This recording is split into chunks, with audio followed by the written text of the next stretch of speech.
Dinheiro. Desde que esse termo entrou na nossa sociedade, tudo que somos e consumimos deriva dele. Porém, o que acontece quando você mistura um criador que fez a sua franquia virar uma empresa e uma fandom que é tão bizarra quanto, você tem que primeiro se sentar e se aconchegar na sua melhor cadeira e olhar as câmeras pra ver se não tem ninguém te vigiando. Pois hoje o vídeo é sobre ela, a infame comunidade de Five Nights at Freddy's. Então, sem enrolação, já curte e hype pra esse vídeo chegar no máximo de fãs do Fred possível, se inscreve e só comigo.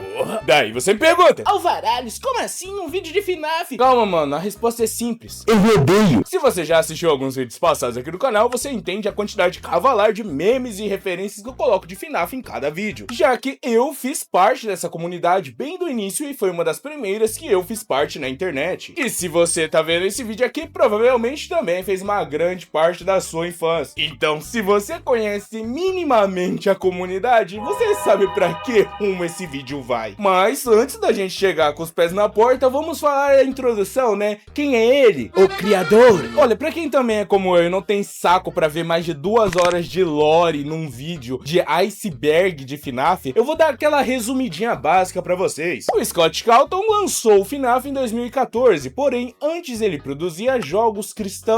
Só que o que acontece? Os jogos dele eram extremamente super mega nichados e acabava que não tinham quase nenhuma fama. Porém, no meio dos comentários que ele recebia dos jogos dele, era o pessoal tacando aquele hatezinho básico, falando que os personagens que ele fazia eram muito feios e pareciam animatronics assustadores. Só que diferente do dev de Blood Money, que em vez de simplesmente adotar a piada, decidiu ficar brigando com gente na internet, o Scott Cawthon fez diferente. Ele basicamente falou: bom, se os bichos parecem assustador, eu vou fazer agora de propósito. E realmente o bagulho deu certo, ponto que hoje em dia ele é milionário, tá ligado? Já que eu tenho que assumir, esses bichos aqui é feio pra caralho. Era pra ser uns bichos bonitinhos pra um jogo cristão, né? Mas se eu soubesse que no céu tinha isso, eu preferiria ir pro inferno. E o mano simplesmente cozinhou o estilo que quase todos os jogos iam seguir dali pra frente. Ah, meu Deus, é uma criatura fofa. Ah, não, é um monstro que esconde a alma de um menor dentro dele. E basicamente quase todo jogo é isso, né? Pop Playtime, Garden of Bambam, eu não preciso falar, a lista é inúmera e imensa. E meio que nisso, o Scott ele fez duas coisas muito inteligentes, que foi a primeira, o apoio à comunidade com a fanbase Fazbear, onde ele ajudava o pessoal que estava desenvolvendo fangames, ajudando na questão do financiamento e também surfando no hype do game, porque quando saiu o FNAF 1 e todo mundo tava jogando num hype tremendo, já meteu o 2, o 3 e o 4, que é o jogo mais assustador que eu já joguei. FNAF 1, 2 e 3, você tá na pizzaria porque você é burro e você quer. Agora o 4, mané, me gerou o medo de eu não vou na cozinha de madrugada pegar um copo d'água porque o Fred vai estar lá. Sem contar que foi o ápice do design dessa franquia. Agora parece mais uns bonecos de plástico que você encontra no camelódromo. E querendo ou não, a Fazbear Fanverse ajudou e muito a consolidar a FNAF como uma franquia, com vários jogos feitos por fãs se afiliando ao universo canon, com isso gerando merchandise e deixando o Scott cada vez mais rico. Mas também o que ajudou o FNAF a se consolidar no mercado não foi só o seu jogo, porque FNAF sem lore é um simulador de gemidão do WhatsApp, já que o que mantém a comunidade ativa de pé é a lore do jogo. E agora vamos falar dela, né? A lore! E meu mano, momento Drawmask aqui, a lore de FNAF é uma bosta. E eu falo isso já que a lore de FNAF, ela é toda fragmentada com pequenos pontos sólidos onde você mantém um mínimo de coerência possível. Coisas como a Mordida de 83, a Mordida de 87, o Springtrap ser um desvivador em série, e essas coisas são sólidas. Isso é um conceito geral pra comunidade, exceto pro pessoal que se chipa com o Springtrap e desconsidera tudo isso, mas tá bom. E acaba que eu falo que a lore de FNAF é mais uma merda pelo simples fato que ela é toda comercial. A lore de FNAF tem falhas, erros e furos de roteiro específicos para você poder suprir ele com livros. É claro, isso foi mais pro começo, já que hoje em dia você tem lá um monte de vídeo de 5, 2, 3 horas do pessoal explicando toda a lore. Mas agora, se você se coloca no ponto dos desbravadores desse jogo, do pessoal que escreveu as primeiras versões, todos eles necessariamente tiveram que comprar ou achar um PDF lotado de vírus para poder completar a história e não deixá-la cheia de furos. E é justamente chegando no tópico de teorias que chegamos no pessoal mais chato e tóxico dessa comunidade, que é a galera do a sua teoria não corresponde com a minha, você está errado, devemos te cancelar e sacrificar você em praça pública. Já que não é difícil você ver um aglomerado de fãs da franquia se juntando em um vídeo de um youtuber aleatório pra falar merda porque ele errou 1 centímetro na história. O Core, mesmo é a prova viva disso, já que em quase todo vídeo onde ele conta uma história, tem várias pessoas xingando ou reclamando porque ele falou algo errado, sendo que na verdade muitas vezes é por interpretação pessoal que esses erros acontecem, já que cada pessoa tem a sua maneira própria de interpretar uma história, um contexto ou uma cena, e simplesmente porque o fulano não concorda com a sua visão, ele está totalmente errado e tem que ser expulso da comunidade. Já que, querendo ou não, essa é a coisa mais simples e transforma a FNAF quase em uma religião. Me lembrou muito de uma história de um pastor que interpretou errado uma parte da Bíblia e ele tava pegando a mulher dos irmãos da igreja. Esse daí cabe um vídeo próprio, tá? E sendo bem sincero, isso é muito patético, porque, primeiramente, parte de teorias deveriam ser consideradas zonas neutras, já que apenas quando o criador da série pega e confirma algo que aquilo sim se torna canon. Você acha errado porque o cara jogou uma teoria que não tem a ver com a sua e ficar metendo louco nele é algo extremamente ridículo, tá? Mas muitas vezes nem a própria fandom aceita quando o criador fala algo. Um exemplo é, claro, a fandom de Invencível, que tem o pessoal, ó, com o poder cerebral elevado. Já que teve uma fanmade do Conquista, que é esse personagem aqui, sendo basicamente o Carl, um fazendeiro. O criador confirmou que isso aconteceria e teve gente falando,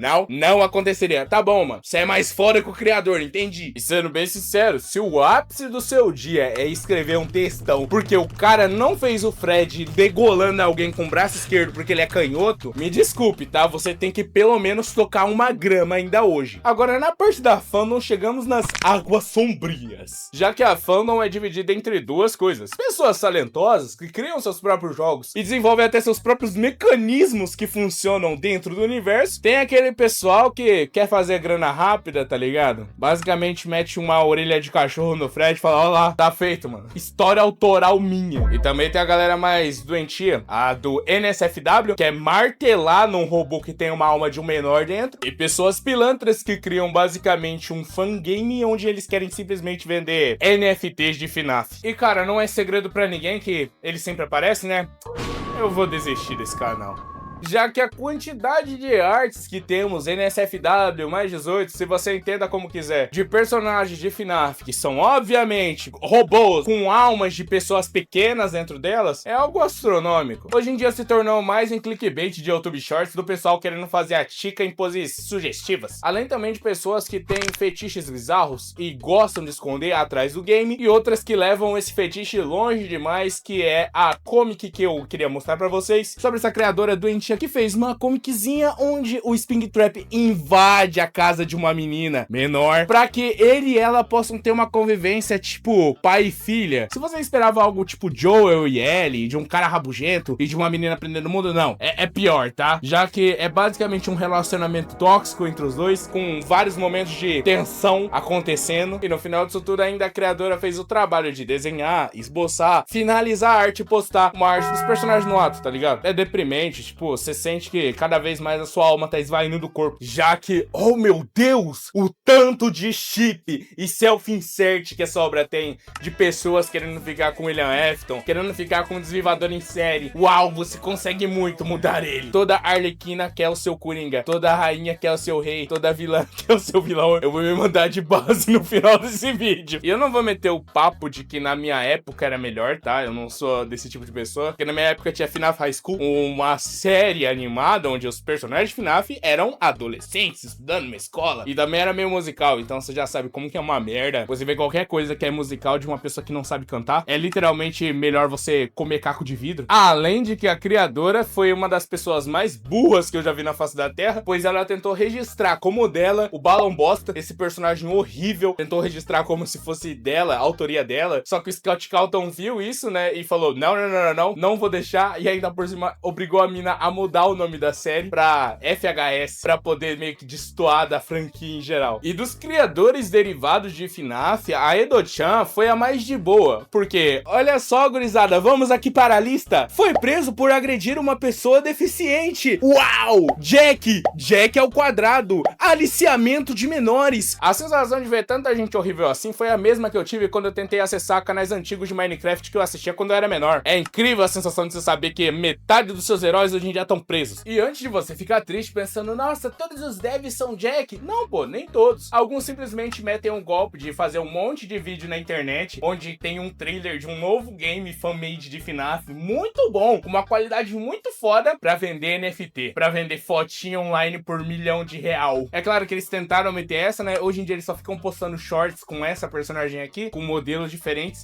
Basicamente tentaram meter o golpe, não deu certo, né? Porque, oh meu Deus do céu, que adulto queria comprar uma NFT do Fred? E, infelizmente, esses tipos de devs, esse tipo de pessoas criminosas que trabalhavam e eram ativos na comunidade, sujaram muito a comunidade em si, já que hoje em dia a comunidade de FNAF caminha para um eminente fim, já que as pessoas realmente talentosas, artistas muito bons com potencial, estão saindo da Fazbear Fanverse e cada vez mais trabalhando em projetos próprios, se desafiliando e largando de mão a muleta que a Fazbear Entertainment dava para essas pessoas, já que, convenhamos, não é muito prático você pegar, gastar anos e anos da sua vida para tentar desenvolver um projeto muito bem feito, para no final esse projeto não ser unicamente seu e ter aquela loguinha da Fazbear Entertainment, com você tendo que dividir metade ou mais do seu lucro com uma empresa que, querendo ou não, só te ajudou no início, mas depois disso tudo você vai ver que valeria mais a pena você ter sido indie. Além também que muitas pessoas não querem mais ter o nome e a obra e todo o trabalho delas afiliado a pessoas assim, já que muitos desses desenvolvedores que eu falei e mostrei imagem aqui atrás também faziam parte da Fazbear Fanverse. Uma coisa eu gostaria de deixar claro, o Scott não tem nada a ver com essas pessoas e a empresa central que gere FNAF também não, já que infelizmente você não tem como saber a índole da pessoa. Você não vai numa entrevista que você vai financiar a pessoa perguntar, tá bom, com quantos menores você conversa durante a semana? Obviamente a pessoa não vai responder ou vai mentir, tá ligado? Só vai demonstrar quem é depois, quando já tiver muito famoso e soberbo. E hoje em dia, infelizmente, pra você encontrar algo legal na comunidade, você tem que cavar muito no meio de artes NSFW, pessoas tóxicas e teorias tortas pra caramba, antes de você conseguir encontrar qualquer coisa boa, tá ligado? Fazendo com que FNAF virasse mais uma daquelas comunidades que tinham potencial pra estar viva até hoje, porém continuam vivas, só que num respirador, extremamente debilitadas devido ao ato de seus membros e que cada vez está caminhando mais para um fim eminente, se tornando mais uma daquelas comunidades que tinham todo o potencial e acabaram sendo esquecidas pela internet. Esse vídeo foi um patrocínio desse inscrito aqui. Muito obrigado, eu tive que ver coisas e agora o meu histórico tá cheio de arte NSFW do Springtrap. Obviamente, eu não consegui abordar tudo que tem na comunidade de FNAF de ruim em si, porque senão esse vídeo ia ter 2 horas e eu recomendaria você ver um iceberg do core, tá ligado? Mas se você quiser que o seu tema vire vídeo aqui no canal, eu vou estar deixando meu comentário fixado aqui e você só responde ele com o que você quiser. Não se esqueça de hypar o vídeo pra ele chegar no máximo de pessoas possível e se inscrever também. Uma coisa eu falo, se você ver o coraçãozinho do lado do seu nome, pode ter certeza que foi eu que li o seu comentário todo, independente do tamanho dele, já que eu leio todos os comentários de maneira psicótica. E se possível, por favor, vire membro pra poder estar ajudando o canal a crescer e melhorar a cada vídeo. Se inscreve, meu nome é Alvaralhos e fui!